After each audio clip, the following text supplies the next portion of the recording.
Marco റിലീസായ സമയത്ത് first show കണ്ട ആളാണ് ഞാൻ. എനിക്ക് ഭയങ്കരമായിട്ട് സിനിമ വർക്കായി, എനിക്ക് ഇഷ്ടപ്പെട്ടു. അതിലെ മാസും അതുപോലെ ഉണ്ണി മുകുന്ദൻ്റെ സ്വാഗും പരിപാടികളൊക്കെ എനിക്ക് ഭയങ്കരമായിട്ട് ഇഷ്ടപ്പെട്ടു. ഞാൻ ആദ്യമായിട്ട് തിയേറ്ററിൽ പോയി കാണുന്ന ഉണ്ണി മുകുന്ദൻ്റെ സിനിമയാണ് മാർക്കോ. അങ്ങനെയൊക്കെ ആണെങ്കിലും ഇപ്പം ഞാൻ ആലോചിച്ച് പോവുകയാണ് മാർക്കോ ഹിറ്റ് ആവണ്ടായിരുന്നു എന്നുള്ളത്. വേറെ ആരുമല്ല, കാരണം ഉണ്ണി മുകുന്ദൻ്റെ ഫാൻസാണ് എന്ന് അവകാശപ്പെടുന്ന കുറച്ച് ആളുകളുണ്ട്.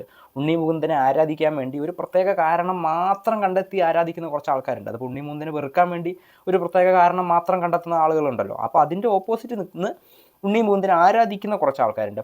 അപ്പോൾ ഇങ്ങനെയുള്ള ഉണ്ണി മുകുന്ദൻ ഫാൻസിൻ്റെ ഒരു പരിപാടി എന്താണെന്ന് വെച്ച് കഴിഞ്ഞാൽ, ഇപ്പോൾ ഈ മാർക്കോ സൂപ്പർ ഹിറ്റായ ശേഷം ടൊവിനോ തോമസ് അതുപോലെ ഷെയ്ൻ നിഗം, പേരുകൾ ശ്രദ്ധിക്കണേ, ടൊവിനോ തോമസ്, ഷെയ്ൻ നിഗം ഇങ്ങനെയുള്ള ആളുകൾ മാർക്കോ എന്ന് പറഞ്ഞ സിനിമയെപ്പറ്റി പറയുന്ന കമൻറ്റ് സെക്ഷനിൽ പോയിട്ട് അതിൻ്റെ അടിയിൽ പോയിട്ട് ഈ ടൊവിനോ തോമസിനും ഷെയ്ൻ നിഗത്തിനുമൊക്കെ മാർക്കോ എന്ന് പറഞ്ഞ സിനിമയുടെ വിജയത്തിൽ അല്ലെങ്കിൽ ഉണ്ണി മുകുന്ദൻ എന്ന് പറയുന്ന സൂപ്പർ സ്റ്റാർ ഉദിച്ചതിൽ ഭയങ്കരമായിട്ടുള്ള അസൂയയുണ്ടെന്നുള്ള കണ്ടെത്തലുകൾ നടത്തുക, അതിന് പ്രത്യേക കാരണങ്ങൾ നിരത്തുക, അങ്ങനെയൊക്കെ ചെയ്ത് നല്ല രീതിക്ക് പോകുന്ന മലയാളം ഇൻഡസ്ട്രിയിൽ തന്നെ കുത്തിത്തിരിപ്പുകൾ ഉണ്ടാക്കി ഇവരെ തമ്മിൽ തെറ്റിക്കാൻ വേണ്ടി നടക്കുന്ന ചില പ്രത്യേക ഉദ്ദേശശുദ്ധി ഉള്ള ആളുകളെ ഉണ്ണി മുകുന്ദൻ ഫാൻസ് എന്ന നിലയിൽ ഇപ്പോൾ കണ്ടുവരുന്നുണ്ട്. അപ്പോൾ അങ്ങനത്തെ ഫാൻസിനോട് പറയാനുള്ളത്, ഈ ഉണ്ണി മുകുന്ദൻ്റെ മാർക്കോ എന്ന് പറഞ്ഞ സിനിമയുടെ ഹിറ്റിനെ നിങ്ങളൊരു സുവർണാവസരമായിട്ട് കണക്കാക്കി ഇപ്പോൾ ഉണ്ണി മുകുന്ദനെ ഇഷ്ടമാണ് അല്ലെങ്കിൽ ഇഷ്ടപ്പെട്ട് തുടങ്ങി എന്ന് പറയുന്ന ആൾക്കാരെ കൊണ്ട് വീണ്ടും പഴയ പോലെ വെറുപ്പിക്കാൻ നിങ്ങൾ ഒരുപാട് കഷ്ടപ്പെടുന്നുണ്ട്. സീക്രട്ട് ഏജൻ്റൊക്കെ കാരണം ഉണ്ണി മുകുന്ദന് ഭയങ്കരമായിട്ടുള്ള സ്നേഹം എല്ലാ സ്ഥലത്തുനിന്നും കിട്ടുന്നുണ്ട്. അപ്പം നിങ്ങളെപ്പോലെയുള്ള നല്ലവരായിട്ടുള്ള ഫാൻസ്